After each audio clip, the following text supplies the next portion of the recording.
greatest pop culture guy.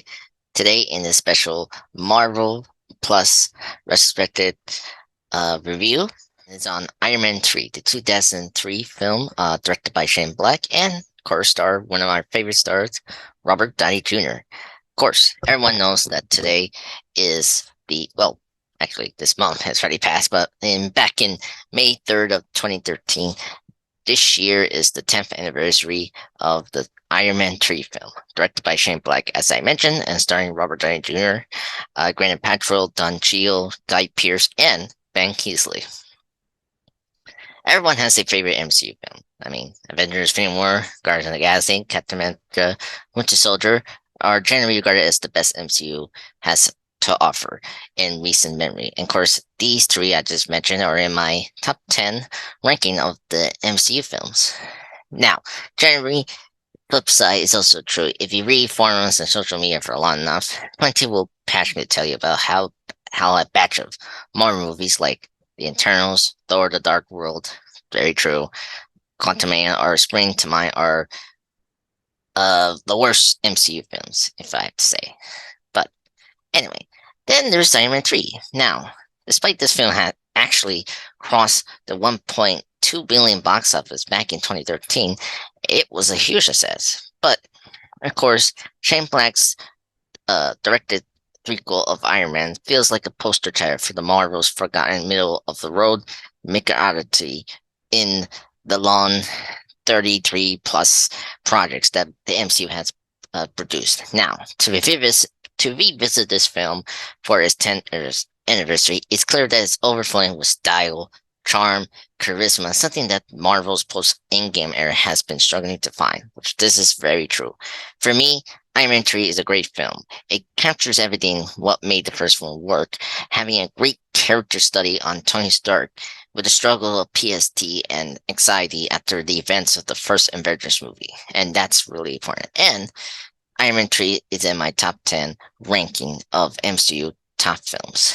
Now, that should say enough. Now, Iron Man 3 does such a great job. It builds on the events of the 2012 Avengers better than any other Marvel Studios movie. Throughout the whole film, Tony faces anxiety and PTSD, as mentioned, as a result of his trip through the wormhole at the end of Marvel's first big crossover film. Of course, the Avengers. He's experiencing multiple panic attacks that leave him deliberately uncommon scene is something as bombastic as a superhero movie. It absolutely works through because nobody could able to sleep the same after learning firsthand that there are other worlds, hostile aliens, and world-ending threats out there now than human threats. The panic attacks are surprisingly accurate in their portrayal. Stark becomes easily agitated, overwhelmed, and unable to process simply conversations until he's able to anchor himself and calm down.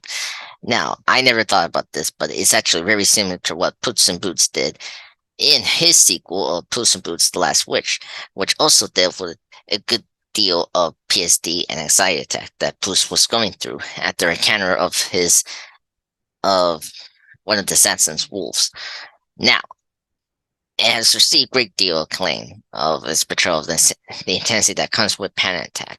But I think Iron Man 3 does a sort of similar credit as well for this attempt. But another thing that they also do well is who is the man under the suit? As a memo line in the Avengers from Captain America's class with Tony Stark, saying that he's a big man in suit armor and take that off, where are you? It's a valid question. And this movie actually addressed this because Tony has no powers. I mean, come on, he's basically Batman with armor. But Iron Man 3 makes a bold decision to have Tony outside of his suit for a good portion of the film, and doing so, it answers Cap's question from the first Avengers week. Even outside of the armor, Tony is an impressive, heroic individual with a mind.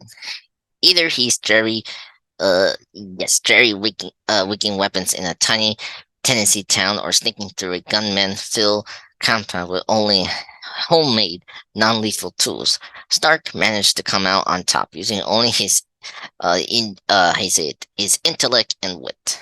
This was the movie that proved to the audience that a man in the suit was just as important as the armor itself, which went a long way in further developing Tony's arc ahead of the phases in the MCU and a roller coaster of character testing events that we're going to see him in, of course, in Civil War, Infinity War, and Endgame in Phase 3. Now, what's also important is even his most malign aspect of this film that, well, actually not malign aspect for me, but I think this is also important for Tony to go through how to overcome his PTSD was by a kid. Tony Stark's extended detour with the young protege Harley Kennedy, this is the kid from the Tennessee Six sequence in Iron Man 3, coughs off a few gems, namely getting Iron Man back to basis and presenting a more human and inspirational side to the cinematic universe that should soon have his head in the clouds and, of course, which is mean multiverse. But I think Harley is a great important character that helps Tony to overcome his anxiety and really helps ground Tony back again and realize that he's a mechanic. He's able to build things. He is Iron Man. And that's, I think, one of the most important things to have Harley here. But also, another important thing is, then there's the Christmas theme that this movie also has. It's been not toppled Die Hard as the best festive movie throwdown, but Iron Man 3 has a majority of Shane Black's movie tropes in it in such a good way. Has enough cheer and goodwill to warm the hearts even his biggest superhero, Scrooge, like myself. Now, well, the Christmas angle of Iron Man 3 also serves a rather delayed Hollywood movie. Strangely enough, the movie takes place around the holiday season and is filled with festivals, decoration, music, and even a great deal of snow. Director Shane Black has a set of good of his movies around Christmas, like Along Good, Kiss Goodnight, Nice Guys, and of course the first two Lethal Weapon movies. It also seems just something he enjoys doing, given that the film follows Tony Stark as he realized that what is in his life is more important, and the person beneath the suit and the people he loves. The themes fit nicely into a feel-good holiday film in a superhero genre, and the ending, which shows Tony destroy his suits and possibly softly retire from being Iron Man, or in this case, retiring his obsession of the Iron Man suits, gets a bit shortchanged by the fact that he keeps making suits of being Iron Man for enormous future movies. But I don't think so. I think he stopped being obsessed to making these suits be a way to be less agitated and just realize that he needs to think before the threat comes. Now,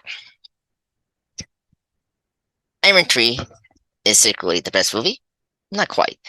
I think Shane Black's superior debut is often messy, overstuffed trilogy capper, but squeezing in Extremis, Iron Patriot, Pepper Potts, The Mandarin, Double Crosses, and Crazy Kidnap Black could easily destroy this movie, but it doesn't. I think what is impressive is how he juggles all this and make it a very entertaining film with all the layers, but also entertainment that we're looking for a film. I think that it might lead. It's looking back at the MCU as a whole, it certainly makes a compelling argument for being the most overlooked. I have to say, it's a Christmas spirit Iron Man out of war story, I think, and it certainly sets apart from the conveyor belt of various of superhero sequels that we had of late that prepared the bosses in the past 2 decades.